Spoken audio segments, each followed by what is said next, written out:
Good evening and welcome to today's session for the subject Strategies for Sustainable Design. No learners have joined so far, so I'll wait for 5 more minutes to see if some learners join, and then I'll start the session.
It's 5 minutes, so we'll start the session for today. So, welcome to today's session. This is session 10 for week 10. This is what has been covered in this week of lectures. So, first, there would have been a lecture on inspiration with nature, so designing for sustainability with inspiration with nature. So, in this, you would have learned about concepts, how we derive inspiration and ideas which can be incorporated into design, and then certain processes like biomimicry, how those processes can aid us in designing better for sustainability. And next would have been designing for sustainability and specifically for optimization of manufacturing. So how you can use certain techniques or certain add-on strategies like waste reduction or AI integration in manufacturing systems or production systems, so that you can optimize the system to work better, work more efficiently, and ultimately be a more sustainable system.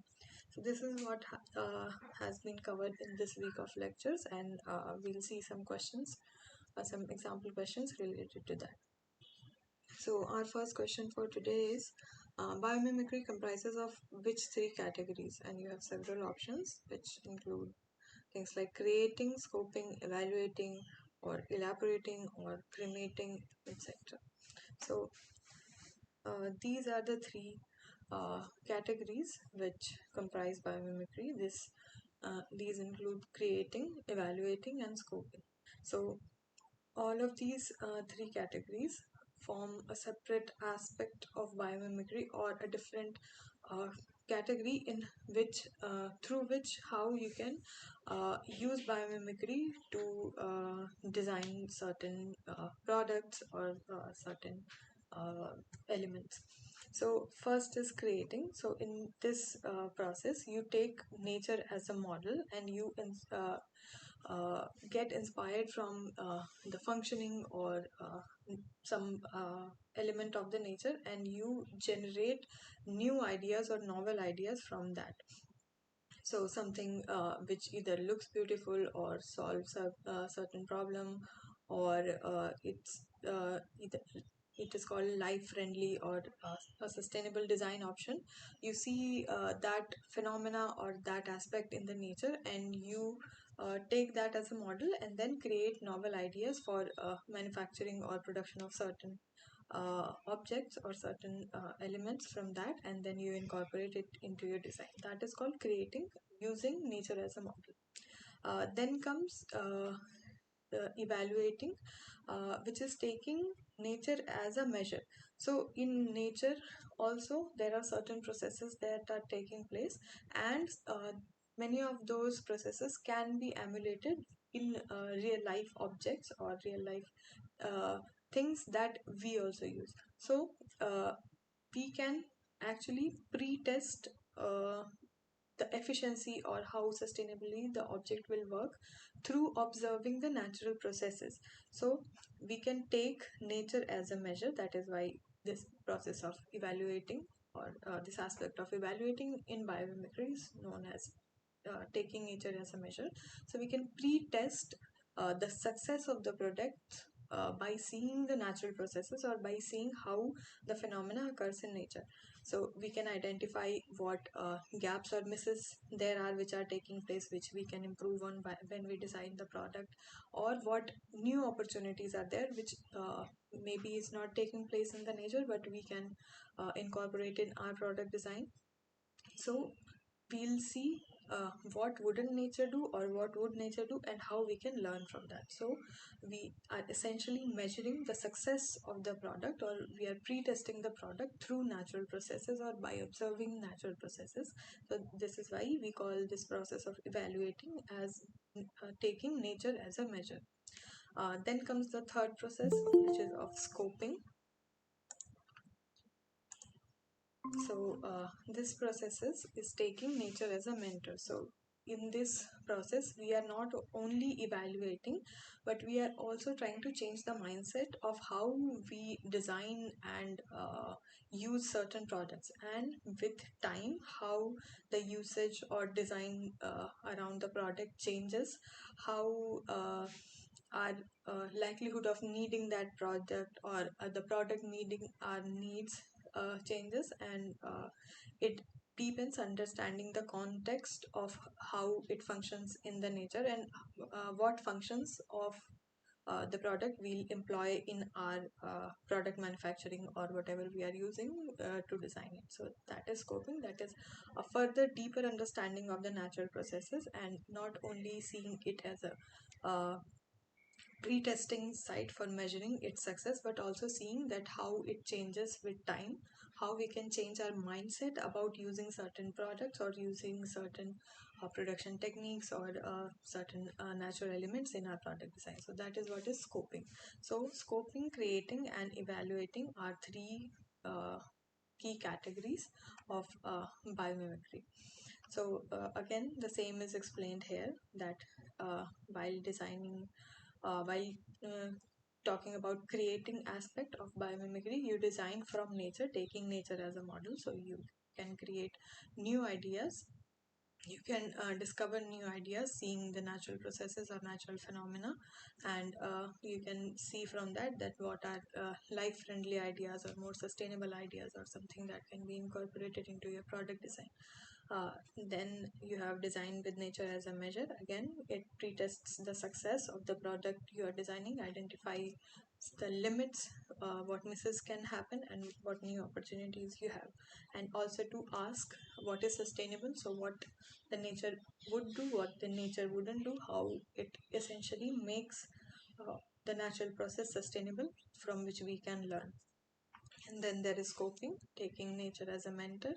So learning by how we can change our mindset about designing certain products, learning from the nature, how nature incorporates certain uh, methods or techniques in its design in the nature, and how we can incorporate that.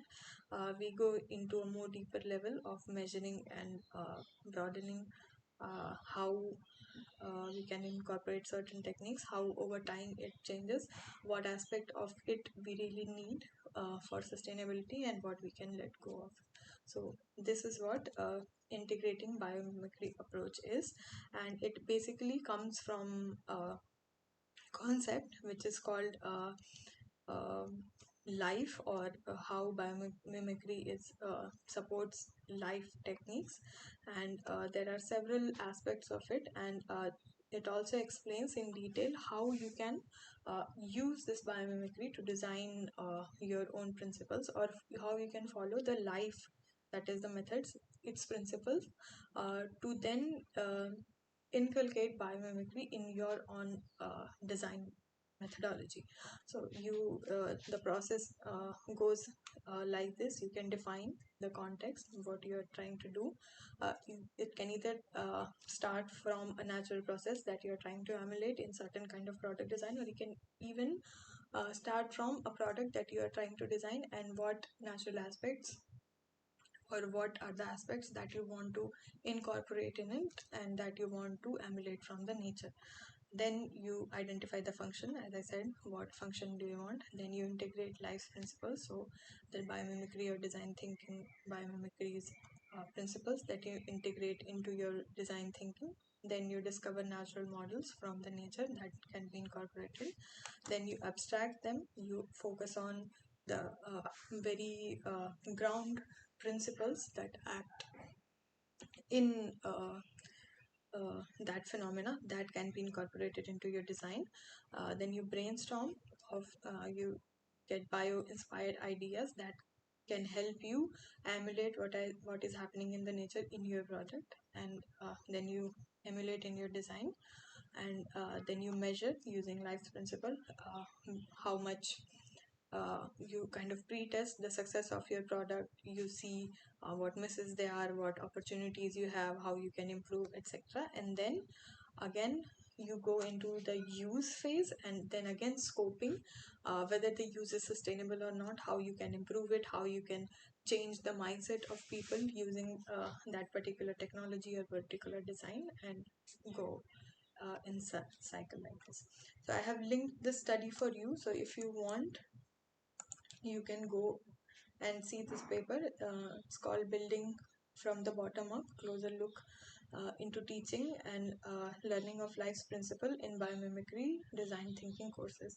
And it basically teaches how biomimicry or life principles, which is a method of incorporating biomimicry in your design, how it is useful for even a lay person or a person who is uh, not from a specific design course, but maybe coming from an interdisciplinary field which incorporates some elements of design, how that person can learn it, what are the principles that the person can follow, how which steps or principles that you need to follow in order to make sure that you are doing the process of biomimicry or biomimetics, you are doing it correctly, and you are ensuring that the results you get from incorporating that into your design, you get results which are sustainable, efficient, and can do really emulate the nature processes and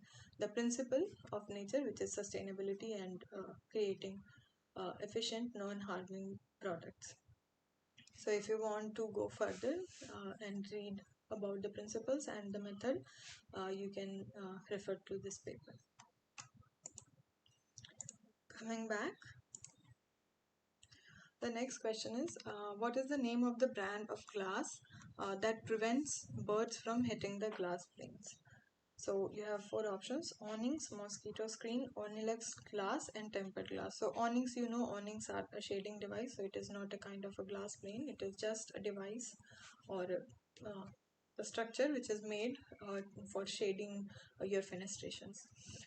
Mosquito screen also, mosquito screen is not something which is made of glass. It is made of either metal or plastic or some composites, and it is not made of glass. It is supposed to prevent mosquitoes from entering, but it is not made of glass, and air can circulate through the screen. Tempered glass, again, tempered glass is just a heat treated glass which has better strength and functions better than regular glass, which is not heat treated, and it is used for protecting certain surfaces like your devices, screens, etc. So that is what tempered glass is. Again, it is a kind of glass, but it is not the one which is uh, made to prevent birds from hitting the glass planes. Ornilux glass, on the other hand, is the glass which prevents birds from hitting the glass planes. It is an innovative kind of material that has been created to reduce bird mortality due to birds striking on the windows. So if you can see here, I have linked on Nilux's website and their study on biomimicry, how they have learned from the principles of biomimicry, learned from nature, and made this Ornilux bird protection class, learning from natural phenomena. So they have actually gotten inspired from orb weaver spiders. So the web that the spiders weave, they're usually not visible to human eyes, but the birds do see them. And this aspect or this property of the spider's web, they recognized, and they found out that the spider webs, basically they reflect ultraviolet light, which the human eye cannot see. So a lot of the times we cannot see if the web is there, but the birds can see light which is in the UV spectrum. So although it is not visible to human eye, the birds can see, and they can see that web is there. So you can see the light is in a wide spectrum, and the visible light only lies here. Ultraviolet light lies somewhere over here, which is visible to birds but not to the human eye. So the innovators got inspired from this aspect of this spider's weave, and they thought of creating a glass which has internal structures which can reflect UV light. So it won't be visible to human eyes because human eyes can't see the reflected UV light, but it will be visible to the birds that are flying towards it. So because UV light is visible to them, so getting inspiration from a natural process or natural phenomena or property of a natural element, they made this glass so that we can have transparent glass, and it the birds can also see the glass, and uh, essentially we'll have transparent glass, and it will protect the bird also. It will protect it from hitting the glass. So this is a very good example of how biomimicry or biomimetics can be incorporated into product design. So you can check this paper out if you want to read further. Also, uh, I have linked the website of Anand Glass. So Anand Glass is basically the manufacturer or the innovator who have created this product, and they have similarly many other products like isolar products, which is glass which is made for solar control. Then they have Neutralux, which is thermal insulating low energy glass. Then they have soundproofing glasses. They have security glass known as multi-packed, monopacked security of safety glass. They have fire rated specialty glasses like their brand is Ardorex, the Ornilux bird protection glass, which we just discussed. And apart from that, they have other light guidance glass and colorful decorative glass also. So if you want to read further about the product design that goes into designing materials like glass, and how even a simple material like glass can be innovated and manufactured in certain ways, which can even involve natural phenomena or learn from natural phenomena like the one we saw, or can be modified for specific purposes. So if you want to read further about that, you can visit this link from Arnold Glass, and you can uh, see into detail about the different products that they offer. Okay, coming back, so the answer for this question is Ornilux glass, which is a bird protection class created following a biomimetic pattern of the spider's web weaving. Okay, moving on to the next question, which is lotus leaf surfaces are dash in nature. So lotus leaf surfaces are basically hydrophobic in nature. So you have several options: hydroponic, hydrophobic, or hydrophilic. Hydrophilic is something or some material which likes to stick to water. Hydrophobic material is something which repels the water.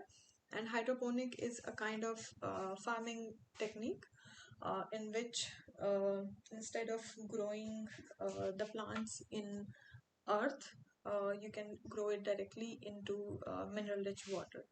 So that is what hydroponics is. So basically we are talking about lotus leaf surfaces, and you can, as you can see here in the image, lotus leaf surface is basically hydrophobic in nature. So hydrophobicity is the physical property of the surface or the surface coating of the lotus leaf, which is a physical property, which means that the material or the molecule, whichever we are talking about, it seemingly repels the mass of water. Instead of sticking to it, it repels the water. So the material can also be called a hydrophobe.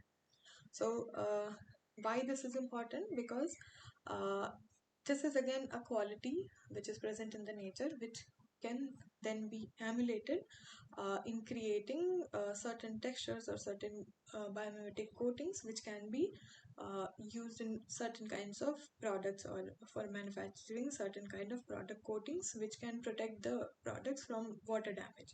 So lotus leaf has this natural ability to repel water droplets, and thus it is super hydrophobic.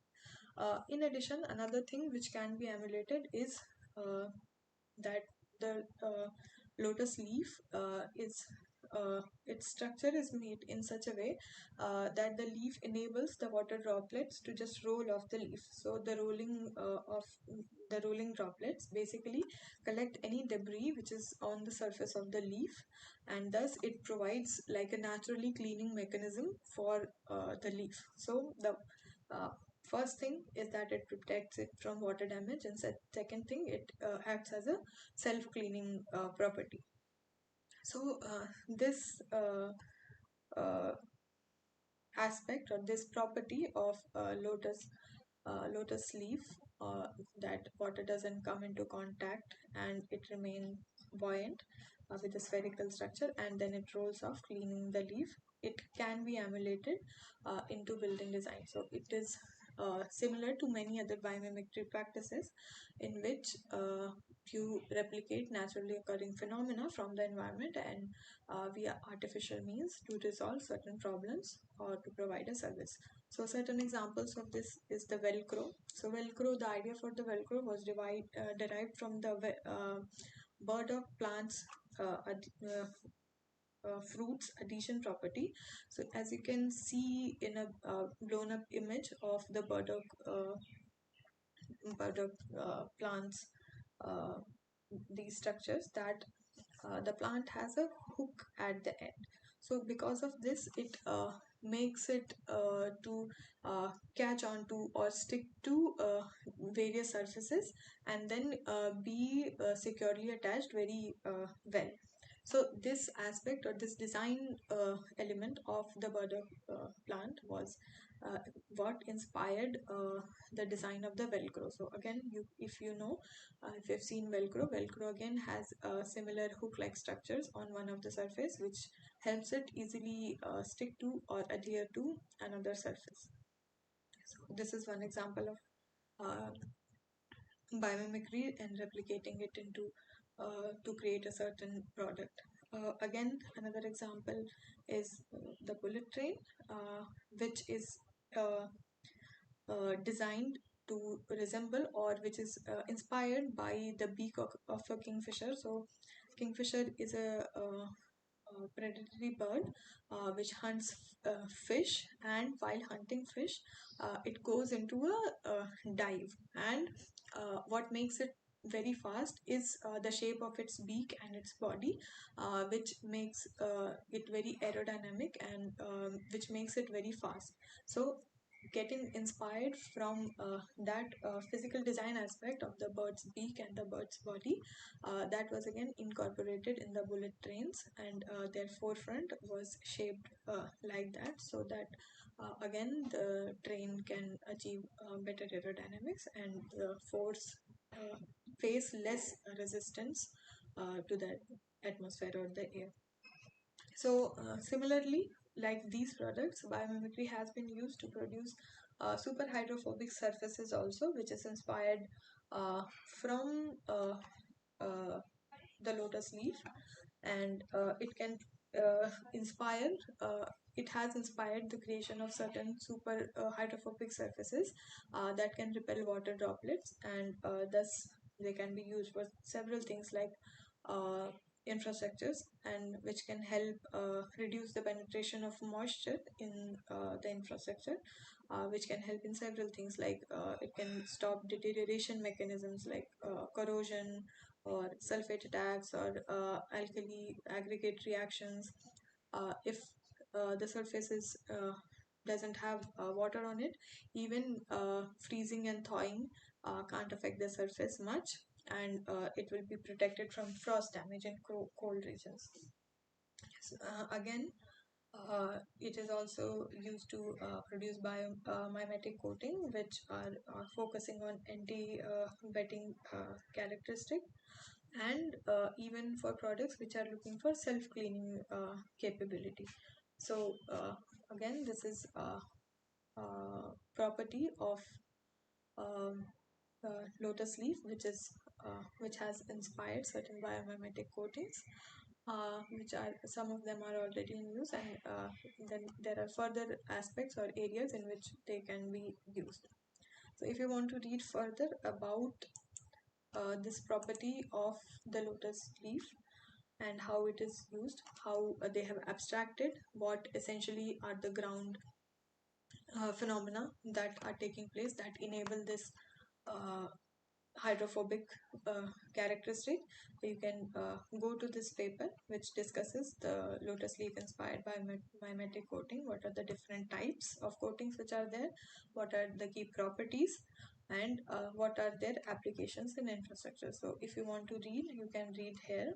So they tell you about the properties of the lotus leaf. Then they go into the abstraction of what basically enables this hydrophobic nature, and then they tell you about what enables the self-cleaning ability as well, and then they tell you what are the application of these kind of biomimetic coatings and infrastructure. So they tell you what existing applications are there, and they further then tell you what they recommend additionally, or what are the other potential uh, ways or areas in which these kind of biomimetic coating can be further used. So if you want to read that, you can refer to this paper as well. Coming back, so this question I think is clear that lotus leaf surfaces are hydrophobic in nature, and that is what has inspired the biomimetic uh, coating of anti-wetting and self-cleaning capabilities. Moving on to the next question, which is the Esplanade Theatre in Singapore is inspired by which fruit from the nature?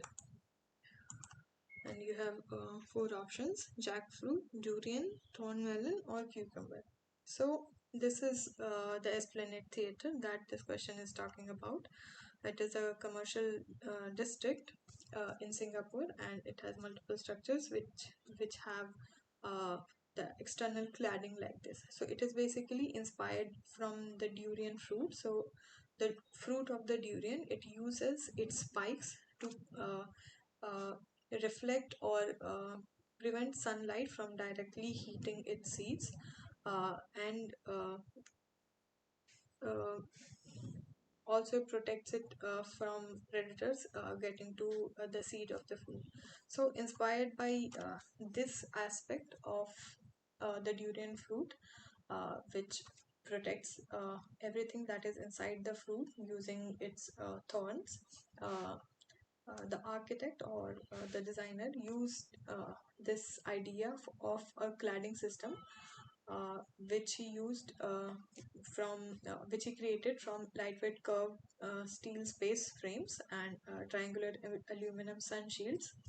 And he extensively studied the sun path of the area and arranged or installed the cladding in such a way that it protects the internal space from the sun. It shades it in a way that the internal space also gets diffuse light, but doesn't get a lot of heat. The heat and discomfort that is gained from the sun, it is reflected through strategic orientation of the shields which are there in the cladding.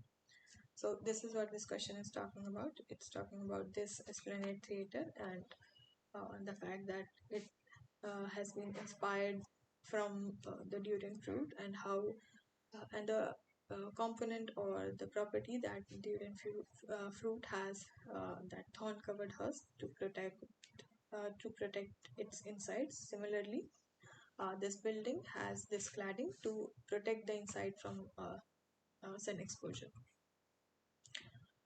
Okay.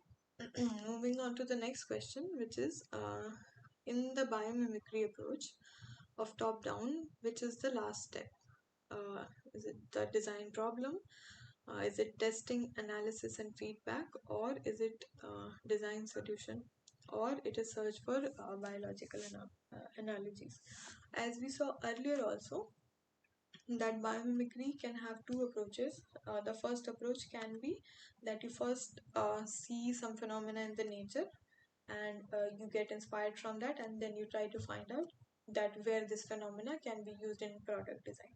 And there is another kind of approach, that you have some problem which you need to solve in your product or in design of certain element, and to solve that, you see what essentially you need to do, and then you try to find that phenomena in nature that you can apply in your product design.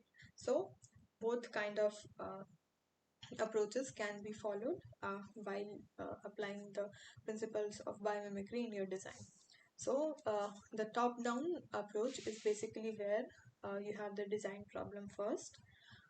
Then you search for biological analogies to solve the problem that you have, and then you identify the appropriate principles, and then you abstract from that principles. You detach uh, uh, the biological model, and then you do testing and analysis and get feedback that whether that natural phenomena is applicable or feasible in your product or not, and then you finally arrive to the design solution for your product.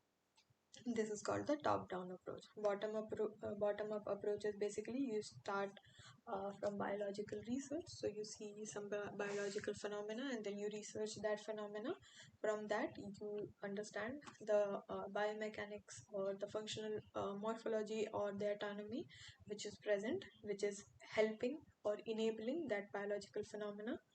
Then from this, you understand the principles that are in work that are enabling those biomechanics or functions, and from that you reach to abstraction of detaching the particular phenomena or principles that are usable in product design. You abstract or detach it from the biological model, and then you see its technical implementation, where it can be implemented in the product design. And from that you then see where are the potential implementation, and then you reach to the design solution. So this study which we saw here of implementing the lotus leaves hydrophobic property, this is an example of this bottom-up approach, where we saw first we conducted the biological research on the lotus leaf and its properties, and then we further moved on to then abstracting the phenomena of how it is happening, and then seeing where the potential technical implementation of that property can be done. Okay, so I hope this is clear. So this question is asking that in the biomimicry approach of top down, which is the last step? So you see the design solution is the last step in top down approach. Okay, moving on to the next question, which is GWP stands for what? So GWP is basically global warming potential. So global warming potential is basically a measure that is used to compare the relative potency of different greenhouse gases in causing global warming. So you check that there are certain gases or certain greenhouse gases present in the environment. Certain greenhouse gases cause or presence of certain amount of those greenhouse gases can cause a greater extent of global warming, or it can cause global warming to a greater extent as compared to certain other greenhouse gases. As you might know, that carbon dioxide and methane, these are the greenhouse gases which are highly potent, or they cause global warming to a greater extent as compared to some other gases which do cause global warming but not to an extent as these gases. So this is called the global warming potential, or potential of a particular greenhouse gas to cause global warming. It is typically expressed in relation to the carbon dioxide. So if you consider the potency of carbon dioxide to be 1, you assign GWP associated with that. So if some gases have double the potency of carbon dioxide, their GWP will be 2. If they have half the potency of carbon dioxide, their GWP will be 0.5. So GWP is typically expressed as a relative term relative to the potency that carbon dioxide has to cause global warming. So why GWP is essential, or why it is important? It is important because it helps us understand the impact, the amount of impact that the emission of different types of gases or different types of particulate matter can have on global warming. So if you have the GWP number, or the GWP, which is their potency, you can compare it to carbon dioxide or other gases, and you can see to what extent which gases cause more global warming and which gases are uh, causing global warming to a lesser extent. And you can see how impactful reduction of emission of certain gases can be, and how less impact reduction of some other gases can have. So if you understand the potential of global warming of each kind of gas or each kind of emission, it can help you then strategically prioritize that which emissions you need to reduce first, which you need to focus on, which emissions you need to prioritize on reducing, so that you can have a maximum reduction of global warming efficiently. So this is why global warming potential, or GWP, is important. So till now we have only talked about GWP of gases, or GHGs, greenhouse gases, but you can even calculate GWP for other materials, or different elements or different components as well, different composite materials as well. So for greenhouse gases, it is easy to calculate GWP because you only need to check the amount of heat they are catching or letting it radiate, and then according to that you can then identify their potency. But in case of other materials or composite materials, you have to use a different kind of methodology. So what methodology you use in that, you have to see the entire life cycle of the product. So during the entire life cycle of the product, you have to see in which stages what kind of emission, either what kind of emission the product is creating. So during its manufacturing stage, the product must have created certain emissions. During its use stage, again, it might be or it might not be creating certain emissions. And when the product comes to end of its life cycle, again, in its decomposition or its recycling, again some energy would be used, some emissions would be produced. So when you are calculating GWP for materials or composite materials or certain elements, you have to see the entire life cycle of the product, and you have to then calculate the GWP of the emissions at each stage of its life cycle, and then you have to add all that up to then essentially know the composite GWP of that composite material or product that we are talking about. So this is what GWP is, and this is how it can help us to understand which products are more sustainable, which have more impact on global warming, which have less impact on global warming, in which areas we should focus on when we are thinking of reducing global warming or reducing greenhouse gases emission in the environment. So GWP is a very essential tool or essential measure which can help us prioritize strategically on which areas to focus on while we are talking about global warming and greenhouse gas emission reduction. So I hope this was clear. So GWP stands for global warming potential. Okay. Moving on to the next question, which is testing samples from batches falls under which category of waste reduction strategies? And you have several options: maintenance, raw materials, monitoring and control, and process optimization. So this is the graphic that you studied about waste reduction strategies. So you can implement waste reduction strategies at different stages of product manufacturing in the manufacturing cycle or in the manufacturing system. So first opportunity you have to control waste reduction is at the raw material stage, when you're only processing the raw material that is going to be used into your manufacturing system. So at this stage, you accurately, what you can do to reduce waste is that you accurately measure the amount of product that you are going to use and the amount of product that is needed before you insert the raw material in the production line. So this is what you can do to reduce waste at the raw material stage.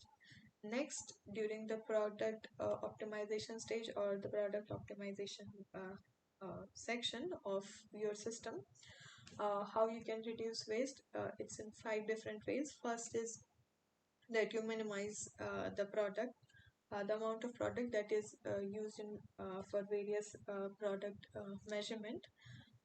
Next is you increase robot dependent processes, or which can be done automatically, which does not involve human intervention, because the greater human intervention is involved, the more would be the amount of mistakes or resulting in waste. Then there is implementation of quantity center at process stage. So implementing whether what quantity is needed during the processing, that you need to do here during your process optimization. So you can see that right amount of raw material and quantity is entering into the system for production. Next is analysis of waste data, or waste data you are analyzing product wise, process wise, and machine wise, to identify whether a certain kind of product as is having the maximum amount of waste generation, or a certain amount of or a certain kind of process is generating a lot of waste, or a certain kind of machine is generating a lot of waste. So if you see that essentially for every aspect, then you can identify that which product need to be changed or replaced, which process need to be changed or optimized, and which machine is generating a lot of waste, which further needs to be optimized or changed or replaced. Then there is a final step, which is to test a sample from one batch. When you run one cycle of the product, so you test a sample from that batch, test whether it's produced correctly or not, so that you make all the changes before starting the mass production. So the end product that you are getting, it's not going to waste, it is correct and appropriate to what you actually want the product to do. So these are the components of product optimization. Then comes the maintenance of the manufacturing system, in which you first need to verify machine wise and unit wise data, and you see whether maintenance tasks are being performed, and you are checking maximum waste that is being recorded or produced by the particular machine. Next is to prepare a schedule to focus on maximum waste generating areas of the machine, so that they can be maintained more regularly and more efficiently. The last is to replace the parts or equipment that is causing a lot of waste to be generated, or various products, or to be turned into waste, or causing deviation from what we actually want from the product. So you check those parts in the manufacturing machinery, and you replace those parts. So these are the components that are required in the maintenance system, or in the maintenance phase, to reduce the amount of waste that is being produced. Last is monitoring and control. In this, you have to see how the quality can be controlled and improved. You have to monitor the process, and the learnings that you get, or insights that you get from that monitoring, that you can then use to improve the quality of the product, or control uh, the manufacturing system in a way that you get a better quality product at the end. Then you can also do inspection of lot by lot to avoid mass product inspection. So it then saves energy, which is again wastage of energy or wastage of human resource is again another waste. So instead of mass producing the whole lot and then inspecting each piece, you can inspect lot by lot, so few pieces from each lot, and then identify whether a lot of waste is happening or the process is correctly optimized or not. And last is you have to monitor particular areas and particular products, immediately reporting the concern for easier tracking of if any issues arise in the manufacturing process. So you have to maintain immediate area and product monitoring and control to enable this or ensure that uh, not a lot of product is going into waste if some issues arise. So these are all the waste reduction strategies at different aspects of the manufacturing process. The question is asking that testing samples from batches in which category of waste reduction it lies in. So you can see testing sample from batches or lot before starting the mass production, it lies in process optimization category of waste reduction strategies. So I hope this is clear.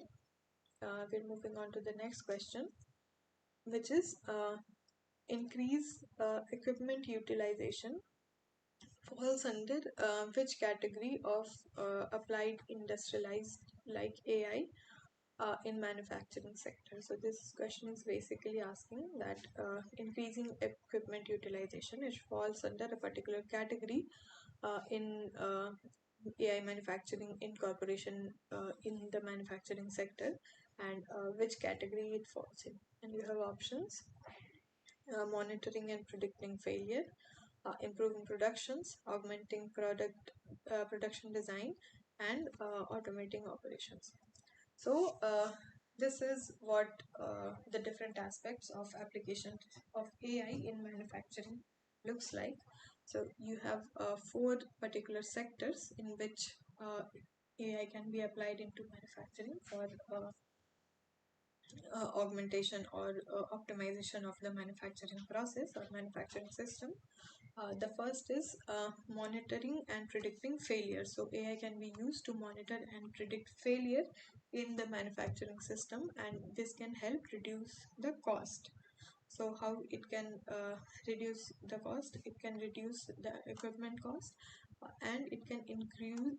It can help. AI can help you reduce the equipment cost, and AI can help identify how you can increase equipment utilization. How AI can do that?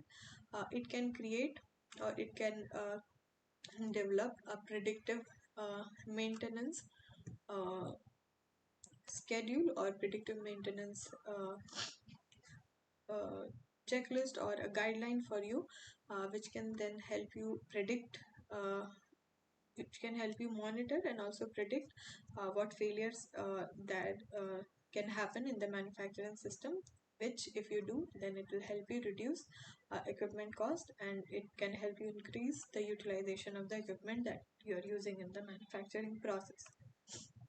Now you can see from studies, you can see that 30% or less of the total potential data value is realized by most manufacturers. So 30% of or less potential of uh, the equipment is actually realized during the manufacturing process. So there is a lot more potential that the equipment that is being used is that equipment that's being used, it holds, but only 30% of that is being realized in the manufacturing process. Also, in the monitoring and prediction failure prediction aspect, you can see that 60% of the wastage expenses come from unnecessary operations and maintenance costs. So again, if you have a predictive maintenance system, so you have efficient monitoring and predictive maintenance system, AI, which is helped by AI, it can help you predict and monitor failures better, and then essentially help you reduce costs in your manufacturing system. Next is improving production. So you can improve production through several aspects like decreasing the development cost of whatever you're developing, improving efficiency of the system, increasing safety of your system and the people who are employed in the manufacturing process, and reducing defects that are occurring in the system or in the end product. So how you can do that? How AI can help you do that? It can first help you predict overall equipment effectiveness based on its monitoring of the data and learning from that. It can help you predict that what is the effectiveness of the equipment that you're using. It can also help you predict the production quality. So with the particular materials that you're using, with the amount of time that your machine is running in, with the quality of labor that is manning your manufacturing system, all including all those variables, the AI system can manufacture and then help you predict the quality of uh, the end product that you'll be producing. And it can also help you predict the safety risk to the people or the system that is functioning for the manufacturing. So again, it can help you do all of this, which can essentially help you improve the production quality of your product and essentially help you improve production. So studies have shown that 20 to 30% increase is seen in delivery reliability if you integrate AI into your manufacturing systems. Then there is the aspect of augmenting production design. So increasing the amount of production which is happening in your manufacturing system. So how it can be done? It can be done by increasing the efficiency with which your system is working. So you can increase either the production capacity of the system, or you can reduce the amount of material that your system is consuming in order to manufacture the product. How you can do that? You can do it by optimizing the production, or you can do it by optimizing the supply chain of your entire manufacturing system, or you can do it by optimizing the staff allocation. So which staff should be allocated according to which working hours and for which machine systems or components, etc. So again, AI can help you with this also by learning from the various aspects or variables of your manufacturing system, which can then help you increase the efficiency and augment production design. Studies again have shown that 80% of manufacturing costs are affected by decisions that are made in the design stage. So again, it can help you make changes in the design stage itself, which can help you augment your product design. Also, 7% of potential reduction is in working capital is observed if you integrate AI into your manufacturing system. Last comes the aspect of automating the operations. So how AI can help you automate is by creating market differentiation, or it can help you create market differentiation by automating your operations. How it can do that? First, it can help you customize production, and second is increasing innovation in your manufacturing system. How? First, it can supply you real-time supply chain information or data about all your manufacturing processes that are happening. So in real time, you know which components or which processes of your manufacturing systems are working well, which are not working well, which need some kind of improvement or replacement or maintenance, some kind of upgradation, which needs more staff, which needs less amount of staff, all kind of those real-time supply chain information AI can provide you, and can even generate insights from that, which then you can essentially use to optimize your manufacturing.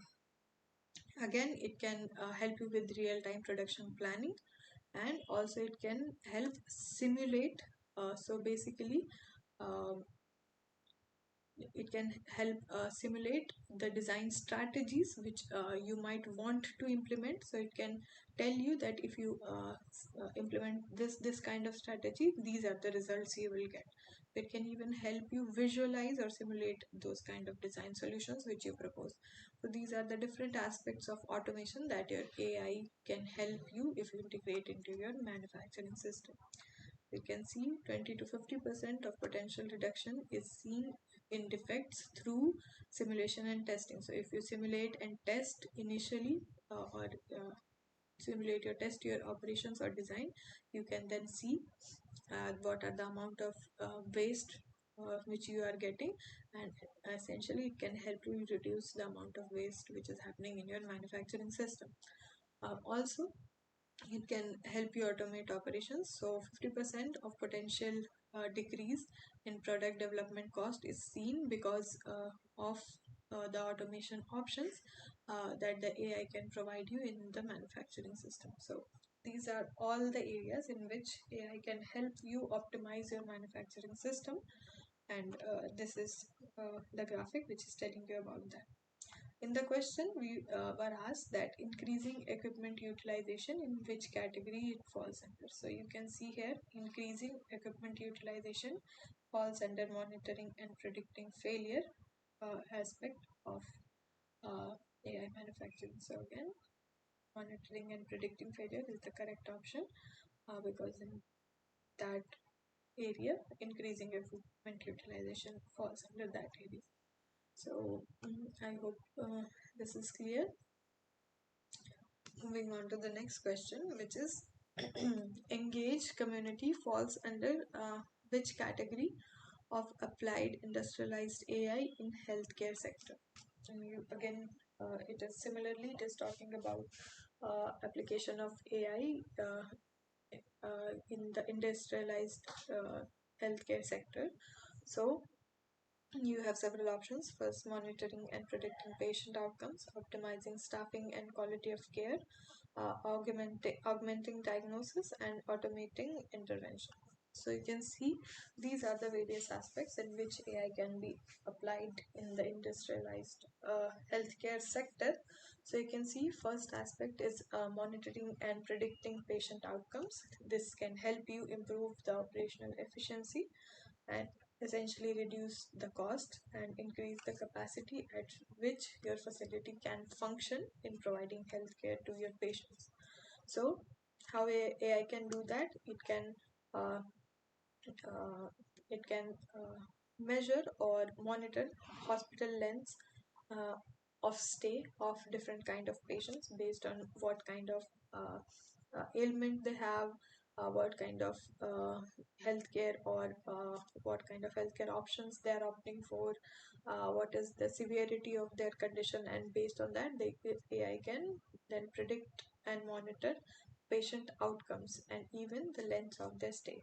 If the AI can do that better, you can then improve the efficiency of your facility or how your facility is operating, and essentially you can then reduce the cost and increase the capacity of uh, uh, your facility, or you can accommodate your patients in a more efficient and in a better way, essentially reducing the cost and enabling yourself to accommodate more patients in your operating facility.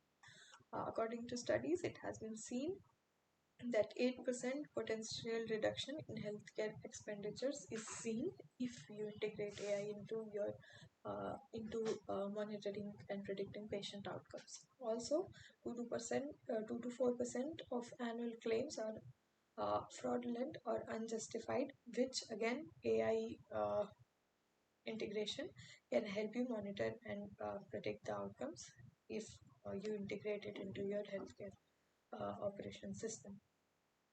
Next area is optimizing staffing and quality of care.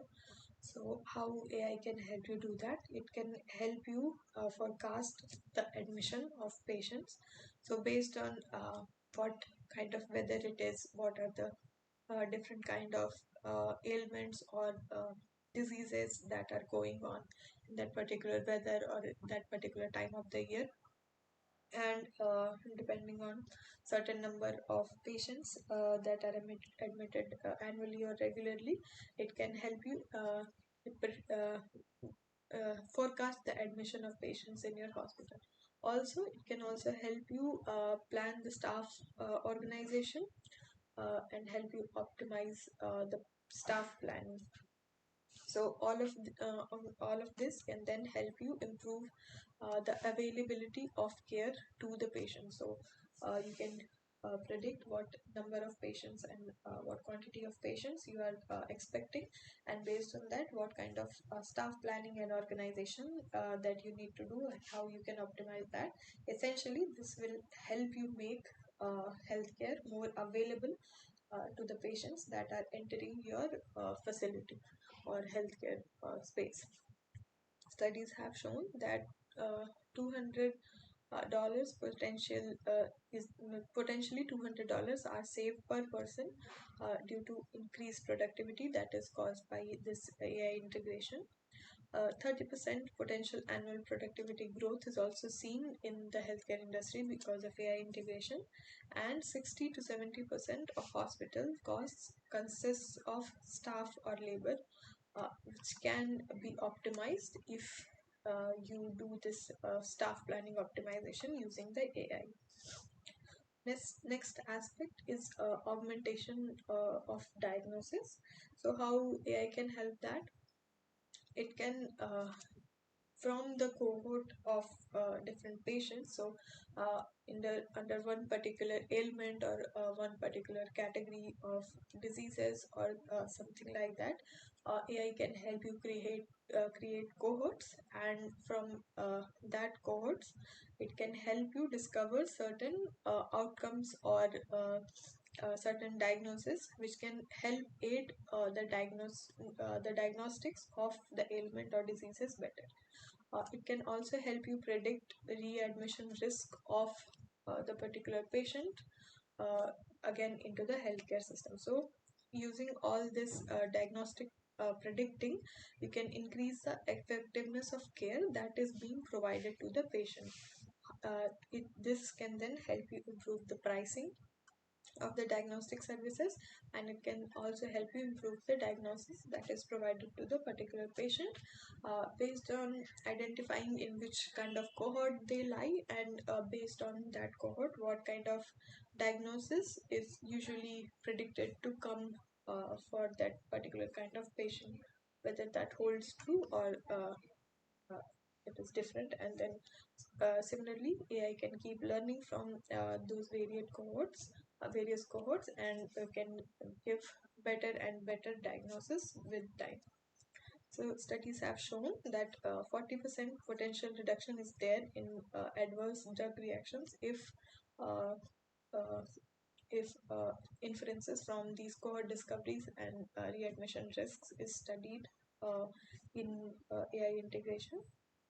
Also, 30 to 70% of cost savings is done by reducing the prescription of ineffective drugs to patient if inferences from this cohort discoveries and readmission risks are studies and incorporated into the diagnosis.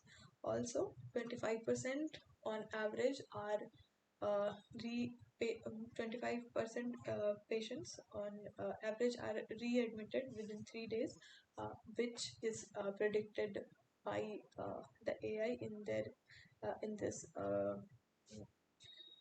readmission prediction risk. So, in this ways, AI integration can help in augmentation of diagnosis in the healthcare system. The last aspect is automation of intervention. So AI can help engage the community and also help prevent unplanned hospitalization, which can help in better personalized medicine for the people, and can help in better patient engagement, which essentially can help automating the intervention that the patient or the community is seeking from the healthcare system.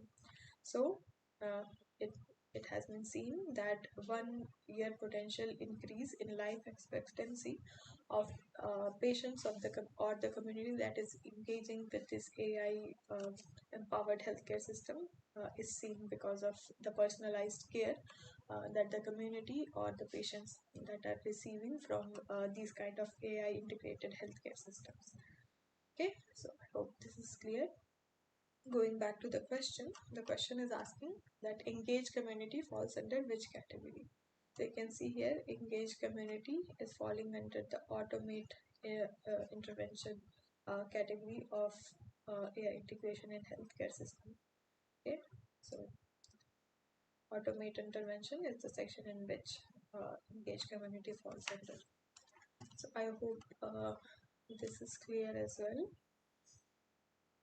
This is the last question for today, which is which of the following buildings are not biomimicry inspired? And you have three options: the Gherkin Tower from London, La Sagrada Familia, and the Beijing National Stadium.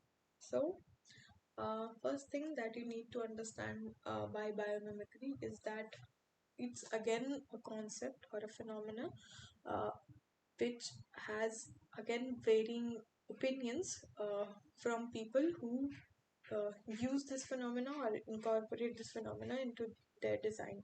A lot of differences exist in opinion concerning how biomimicry should be applied in designing of products or certain materials. There are two particular views surrounding how biomimicry can be incorporated into product design.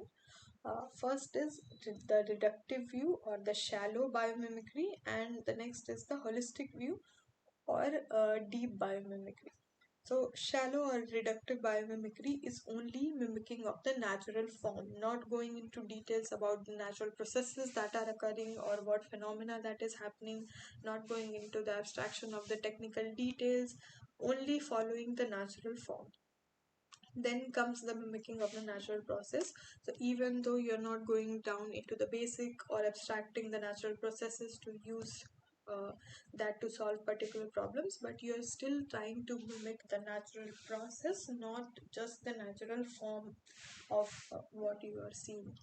And the last is deep or holistic biomimicry, in which you are trying to emulate the natural ecosystem or the natural ecosystem functions which are there, and then you're trying to emulate that function into your product design. That is what is referred to as deep or holistic biomimicry.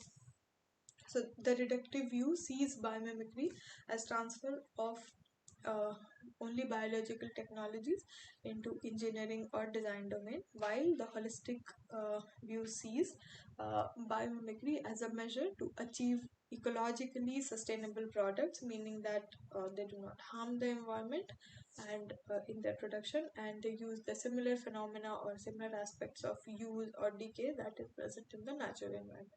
So it is not reductive biomimicry and holistic biomimicry are extreme ends of a huge spectrum on which biomimicry can be practiced, and there lies several spectrums and several levels on which you can say whether this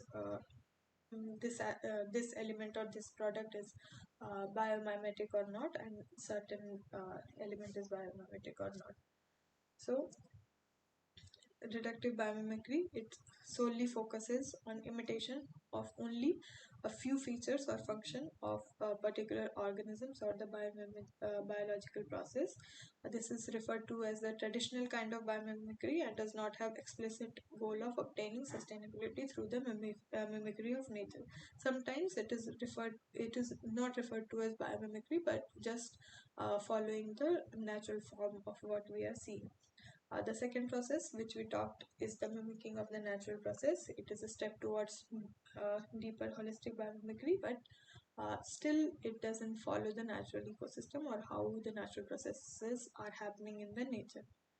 The last is the third level, which is mimicking of natural ecosystem, and it involves considering the whole way in which nature manages to produce without damaging the environment.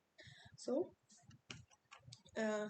you can follow three different approaches while using these levels of biomimicry in your product design. First is the engineering approach or the material science approach, only incorporating certain aspects in your material science. Second approach can have two different aspects. Either you follow mechanics or dynamics which are there in the natural environment, and then you incorporate into your general engineering or locomotion techniques, or you use it in your structural design. So you follow the natural form and you incorporate that structure into your structural engineering or architecture to form nature inspired structural design. And last is following the form. So you just see the form which is present in the natural environment and you mimic it in your architecture or art. So based on a spectrum of engineering to art, again you have three different approaches that can be followed, and three different levels of biomimicry that can be followed. Okay, so there are some examples of this if you need to understand it better. So for example, cars take inspiration from natures and make the shape of their headlights inspired from how eyes on a person or on an animal looks like, and cars with friendly cars who want to appear to be more friendly have uh, headlights which are more rounded in shape, more friendly looking, and cars which want to be sports car or which don't want to be which want to appear more aggressive, they have more dynamic or more dramatic shaped eyes which can help them look more aggressive. So this is kind of the reductive view of biomimicry. So you are only taking inspiration from the natural form of eyes and you are incorporating in the design of your headlights. So it is not a holistic biomimicry process, and sometimes it is not referred to as biomimicry, as it is only taking the natural form and incorporating into the product form. Again, there are another example of boxfish, which is or the Mercedes-Benz car concept, which is taken from the boxfish. So boxfish acted as an inspiration for the aerodynamic design of this particular car and for safe and comfortable environmentality and compatibility in car in terms of the details. But it is not only for the purpose of the form or aesthetics, but also for biodynamics and comfort, etc., for which this form of boxfish is used in the Mercedes-Benz. So it lies somewhere around the approach 2. Then uh, there is application in the holistic view, for which you can see the example of gecko tape. So geckos are lizards who walk on surfaces, including very smooth surfaces like grass. And research shows that geckos' feet are covered with fine hair or bristles, which increase the contact area with the surface on which they are walking. And because of this, the bristle adheres to the surface on which it is walking and uses positive and negative molecular charges, which then create van der Waals forces, which helps it to stick to whatever surface it is walking on.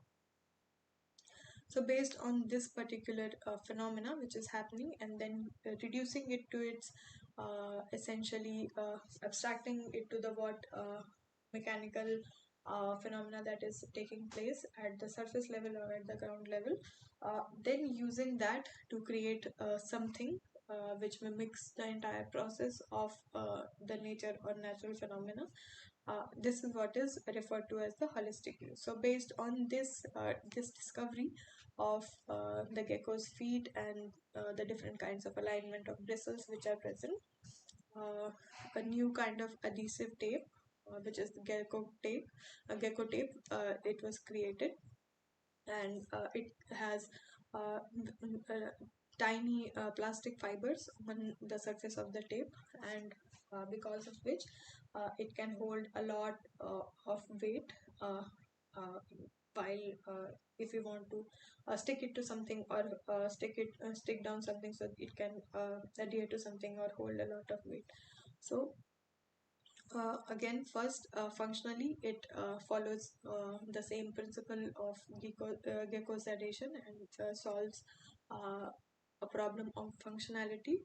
Additionally, it also follows the property that gecko's feet can adhere in liquids or vacuum also. It doesn't need it its this property doesn't diminish in any liquids or in vacuum. So again, this functionality is also transferred into the uh, uh, into the product that we are creating, which is the gecko tape. And interestingly, gecko tape, it can be reapplied and reused also, because it doesn't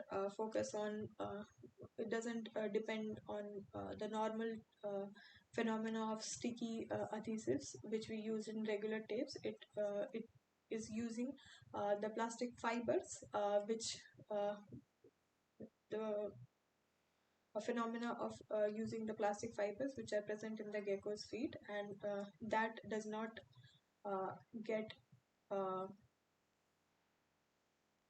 does not get deteriorated after one use. So following the same technique, the gecko tape also again can be reapplied and reused.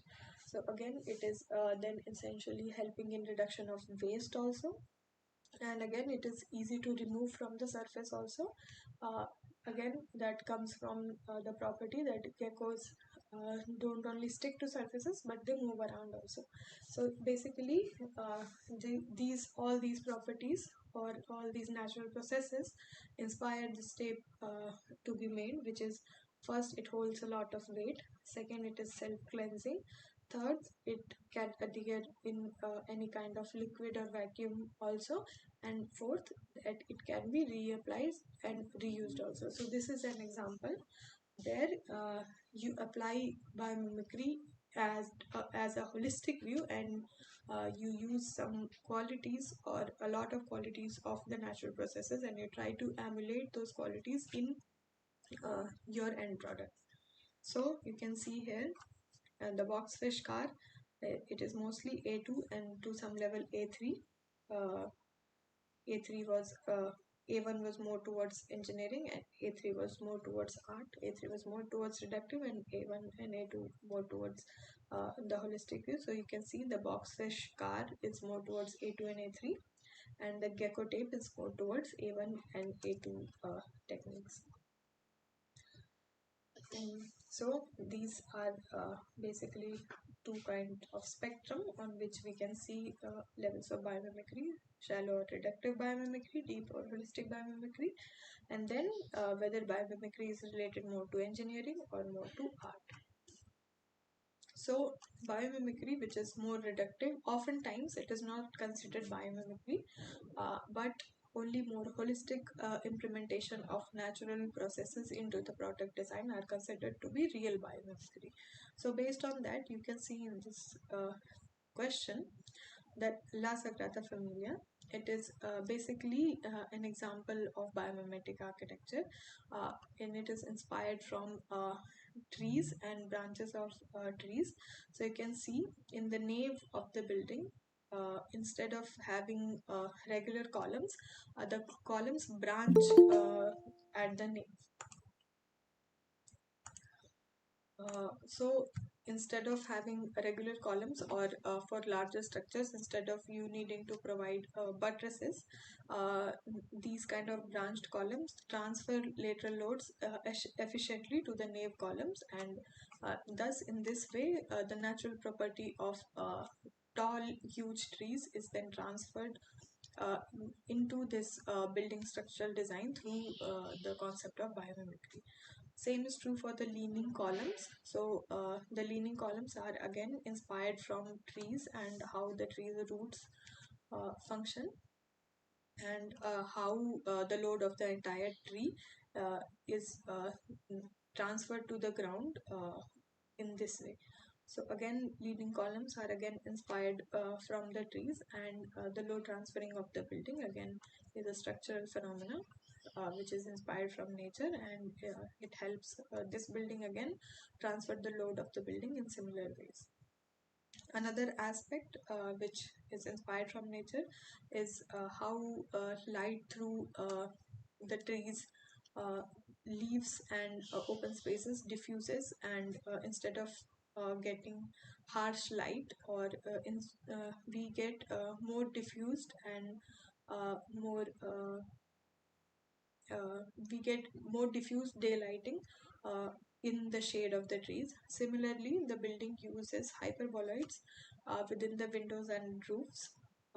As you can see here, to diffuse natural light through the hollow spaces which are present in the walls of uh, the building. So these are the several aspects that are inspired from nature in the design, in the structural design of the building, the La Sagrada Familia. So essentially, because of that, this option is correct, which is B. Only B is biomimicry inspired, but not A or C.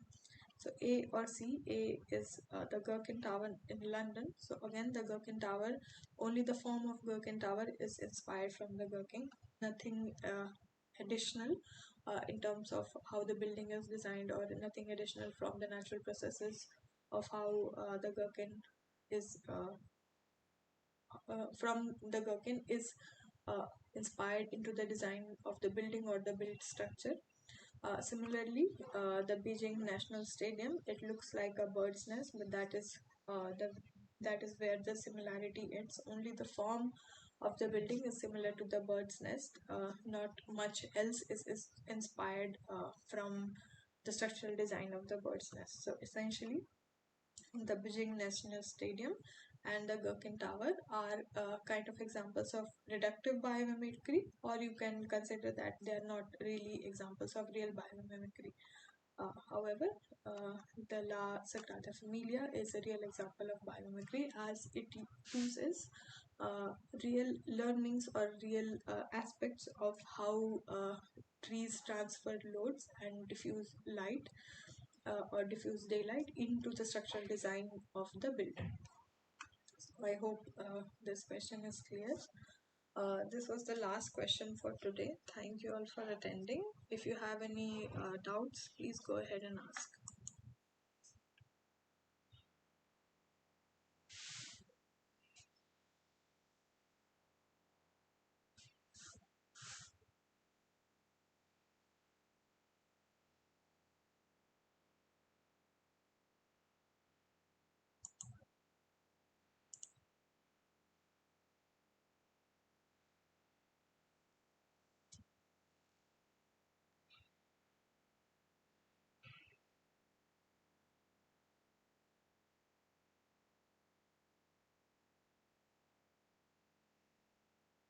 Anyone has any doubts?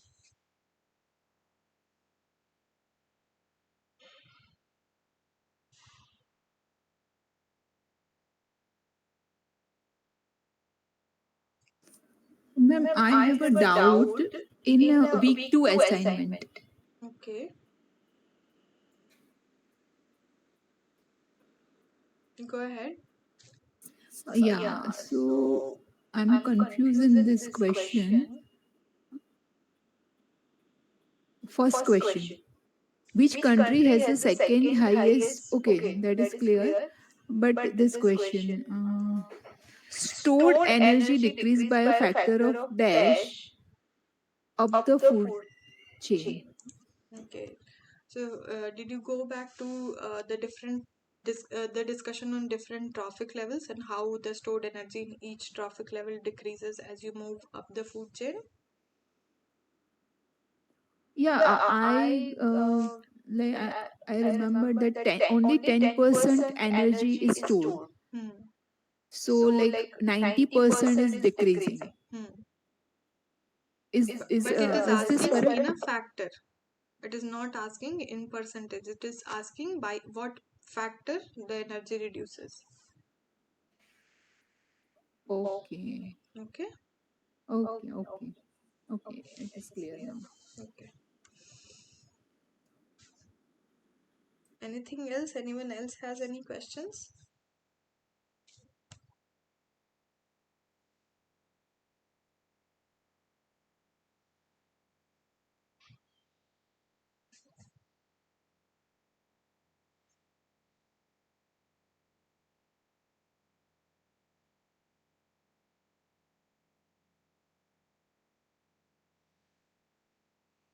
Should we close the session for today if there are no further questions?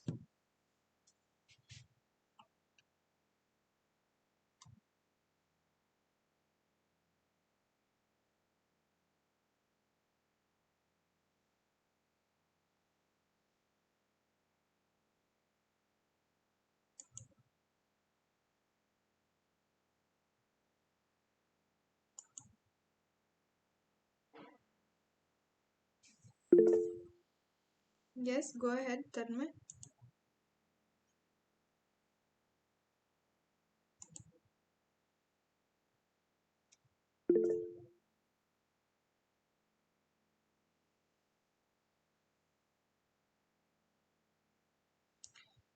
I do not know the answer to these questions. Cavity walls were introduced in which century by whom? Were these in the lectures? Were Did you get this question in one of your assignments?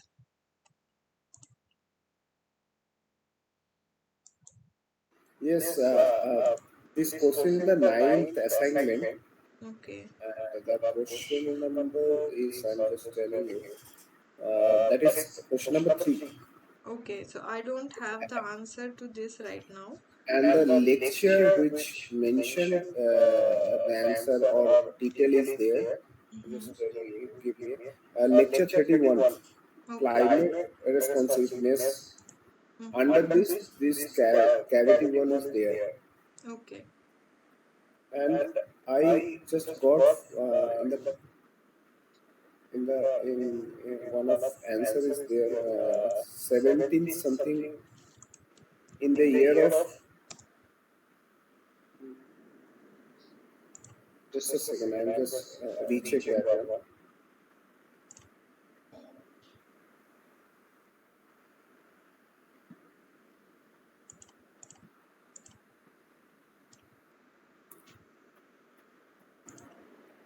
Yeah, can you go the ice house, the part of section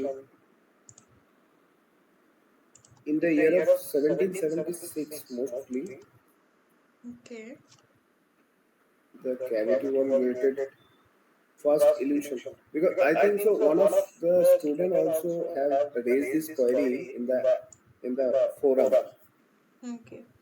So That in the lectures it was mentioned that it was in the 17th century, but in the answer it is given that it is 20th century. This is your query. yeah, yeah. Okay, so if there has been a mistake in the answers, someone has raised a query. So I think, like last time, and I think there was a mistake in week 7's assignment also. So if Mhm. there has been a mistake, this again will be clarified from the instructor's side itself. So don't need Yeah. to worry about that if a mistake has been made. You also can raise a query if someone else has raised a query. It's okay. You also, if you want, you can also raise a query, and then it will be rectified from their side. Okay. Okay, lecture 31 or 37, I told you that is there. Okay, okay. And one more thing, we are about to the finishing of this, the course, or the we have received up to week 11. Hmm. So one more week, or the course will be finished from the. Yes, the course is 12 weeks long, so in one more week you will receive the final week's lectures and assignments. So how many days we'll get before exam, or immediately after the classes the exam is there? Because as I'm not sure. You must have received the schedule that. the initial schedule was there for 27th, Okay. and again we received a mail regarding the exam that 16 in between 16 to 27. Any Saturday Sunday will be there, and no further changes of any schedule, because no election date are uh, Okay. collide with those date. Okay. So that's why. So Okay, any so whatever time period or time frame they have mentioned in the emails, it is very likely that your exams will be in that time itself. okay, and just last, because we are approaching to the final examination. Mhm. So the internal examinations marking, it will be It will be displayed. displayed in your particular login dashboard portal itself. Somebody from the student, I just came to know that out of 12, any all the week numbers is calculated for the internal, or any selective weeks are will be considered for the So, evaluation I don't based on exactly based remember. I don't exactly remember about this course, but in the course itself, let me see.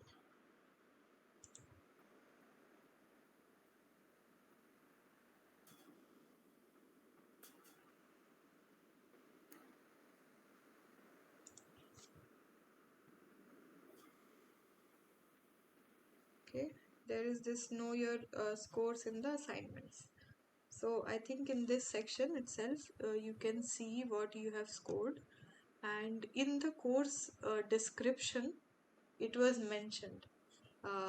It is not loading right now, but as I remember, in the course description itself, it was mentioned okay, that these many of week these the result. best 8 or best 6 of uh, your entire will be counted towards your marking. So it okay, is not any selective week, it is best n number of weeks of your entire 12-week assignment. So if it is best 8 weeks, so in mhm. best 8 assignments that you have scored, that will count towards your mark.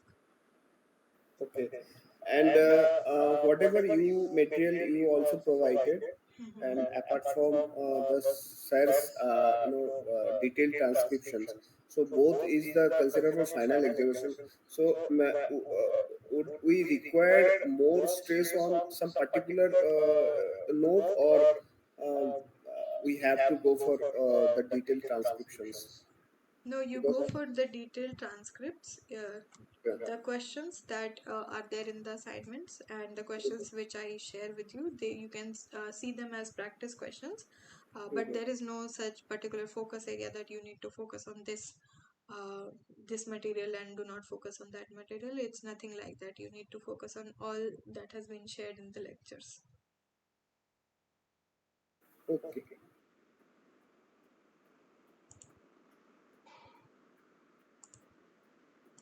Okay. For me.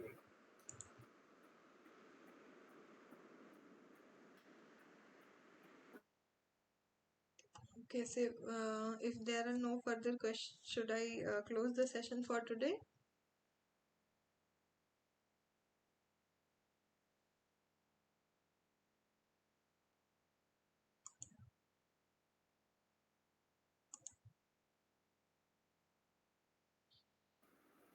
Achha, last one thing I just want asking that you said in the initially, uh, because after completing all the classes, if any doubt session is required, so There is if one additional session. So you still have two more weeks. So this was week 10. We'll have one session for week 11, another Mhm. session for week 12. Yeah. And apart from that, I have requested to take another final session. I Yeah. think that will happen on 18th on April. I have requested for 18th of April, same time, 6 p.m. to 8 p.m. Okay. So they haven't confirmed it, but if they do confirm that we can have that additional session, you'll all get emails about that. On that day, the whole syllabus will be considered for discussion, Yes, right? yes. Any doubts that you have, you can bring them up in the final session. Right. Right. Absolutely. Okay, thank you. Excuse me, ma'am. I have not received the mail regarding the change in exam date. Regarding the exam date, have you registered for the exams? Yes. So you should go and check your email, and if you're not receiving the email, so you can write to the NPTEL staff. So from wherever you are receiving the emails, you must have gotten an email address to which you can direct your queries to. So you can direct your queries to them while you're not receiving the emails, or you can just check your spam or inbox if you might have Oh, missed it. okay, okay. Thank you. Okay, thank you all for attending today, and I'll see you again next Tuesday, 6 p.m. to 8 p.m.